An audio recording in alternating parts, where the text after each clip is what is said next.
सबसे पहले वीडियोस को देखने के लिए चैनल को सब्सक्राइब करें और बेल आइकन को प्रेस करें। हेलो फ्रेंड्स, वेलकम टू फिल्मी फंडे joinfilms.com। मैं हूं आपका अपना वीरेंद्र राठौर। आप लोग कहते थे कि आप लोगों को जानना है कि भाई प्रोड्यूसर लोग जो होते हैं वो कैसे फिल्म को बनाते हैं, कैसे रिलीज करते हैं। तो मेरे पास एक मौका है। एक फिल्म है लव ट्रेनिंग, जो कि टाइटल से बहुत ही फनी फिल्म लग रही है। प्यार में जो लोग असफल हैं उन्हें सफलता दिला के उनकी प्रॉब्लम सॉल्व करके it is just like training, it's love training. अन्ना लव्वो, अक्का लव्वो, भैया लव्वो, दादा लव्वो। उनके प्रोड्यूसर हैं Shaila ji. Shaila ji, welcome to join films. Shaila ji, अब ये फिल्म रिलीज होने वाली है, कैसा एक्साइटमेंट है?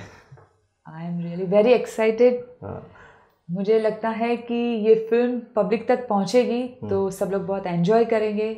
It's really a funny movie, तो I am really very excited for that. Shaila ji, being a producer, मतलब ऑडियंस तो इस फिल्म को अब देखेगी जब बन के तैयार हो गई, लेकिन प्रोड्यूसर उस फिल्म को पहले ही अपने माइंड में कई बार विजुलाइज कर चुका होता है। कैसे ही कॉन्सेप्ट ने अट्रैक्ट किया आपको, कैसे चुना आपने ये? ऐसा हुआ कि जब भी इसका नरेशन सुना मैंने, तो मुझे बहुत ही ऐसा लगा कि ये really it will work with like public तक जाना चाहिए। तो तभी से मैं एक्साइटेड हूँ कि ये जल्दी से फिल्म बन के मैं पब्लिक के सामने लाऊं, कि उसमें जो कैरेक्टर्स हैं हमारे, हम जो सोच रहे हैं, तो इसमें कास्टिंग बहुत मायने रखती है। जो ये फनी सब्जेक्ट्स रहते हैं ना, उसमें कास्टिंग अगर सही रही तो हम कनेक्ट कर पाते उसका तो वो फन एक क्रिएट होता है उसमें। तो इसलिए तब से मैं बहुत ही एक्साइटेड हूँ कि ये जल्दी से मेरी फिल्म आ जाए। आपकी जो पहली फिल्म थी फिल्मिस्तान, उसको नेशनल अवार्ड भी मिला, बहुत सारे अवार्ड मिले। और जो सबसे अच्छी बात उस फिल्म में मुझे लगी थी कि आपने जो एक रूटीन कास्टिंग चली आ रही थी उससे हटके आपने कास्टिंग की, बहुत से नए लोगों को चांस दिया, या जो लोग अभी तक मेन स्ट्रीम में नहीं आ पाए थे उनको चांस दिया। और वही मैंने देखा कि इसमें भी आपने कुछ किया है। तो ये कास्टिंग को आप कैसे चूज करते हैं, ये रिस्क कैसे लेते हैं? रिस्क भी बोल सकते हैं, और एक हमने प्रूव भी कर लिया फिल्मिस्तान से। जैसे तभी रिस्क बोल सकते थे फिल्मिस्तान ने, लेकिन उसके बाद में ऐसे लगता है कि नहीं, आर्टिस्ट हैं तो जैसे हम कॉन्सेप्ट को सिलेक्ट करते हैं ना, उस हिसाब से हम कास्टिंग रखें तो हम जरूर उसमें कामयाब रहते हैं। तो फिल्मिस्तान ने से हम प्रूव कर लिया कि कास्टिंग बहुत इम्पोर्टेंट है। तो उसी तरह से इसमें भी लव ट्रेनिंग, तो इसमें भी हमने अटपटा कुछ सोचा है। तो देखते हैं कि हमने जो सोचा पब्लिक को अच्छा लगता है। हमारी तो यही कोशिश है कि पब्लिक को अच्छी चीज़ पहुंचाए। जैसे फिल्मिस्तान हमने बहुत सोच समझ के कुछ किया था, ऐसे ऐसे कैरेक्टर्स थे, ऐसे आर्टिस्ट लिए, तो हम इसमें भी वही कोशिश की है। और मुझे लगता है पब्लिक को जरूर पसंद आएगा। लव ट्रेनिंग के साथ ही आपके और कौन से अपकमिंग प्रोजेक्ट्स हैं?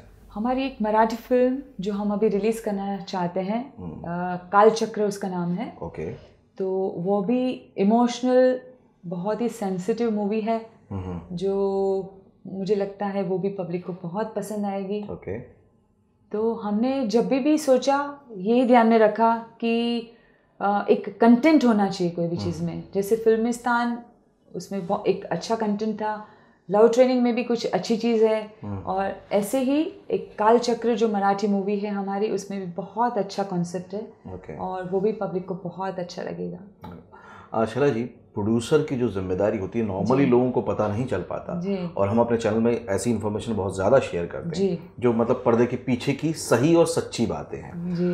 नॉर्मली कहते हैं, और पॉपुलर बड़ा टर्म कि director is the captain of the ship, but मेरा ये मानना है कि producer is the owner of the ship, क्योंकि उसको इंतजाम करना है कि कैटरिंग का क्या होगा, जर्नी टिकट्स कैसे होंगे, मतलब मंजिल तक पहुँचाने की जिम्मेदारी एक प्रोड्यूसर की होती है। उसको क्रिएटिव पर्सन को भी टैकल करना है, टेक्निकल को भी करना है, और बाकी भी सारे इंतजाम करने एक जगह पे।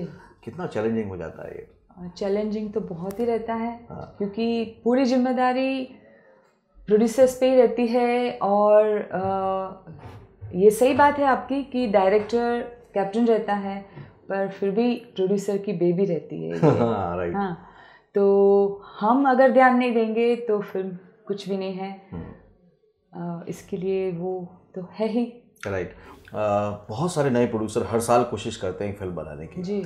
आपने भी फिल्मिस्तान से शुरुआत की थी जी, है ना, तो क्या आपको लगा जो चैलेंजेस आप तो पार कर गए लेकिन दूसरे लोग नहीं कर पाते, ताकि वो सीख पाएं कि दिक्कतों को कैसे आगे करना है पूरी? जी बिल्कुल, ऐसा होता है कि प्रोड्यूसर्स की तो रिस्पॉन्सिबिलिटी पूरी ये होती है, और हमें फर्स्ट ऑफ ऑल ना ये ध्यान में रहना चाहिए कि जो भी हम सब्जेक्ट सिलेक्ट करते हैं ना वो कुछ कंटेंट हो, उसमें ऑडियंस ओरिएंटेड हो, तभी तो वो एंजॉय करेंगे, तो हम और फिल्म्स बनाएंगे, हमारा उत्साह बढ़ता है और पब्लिक को अच्छी अच्छी चीज़ पहुंचाने का।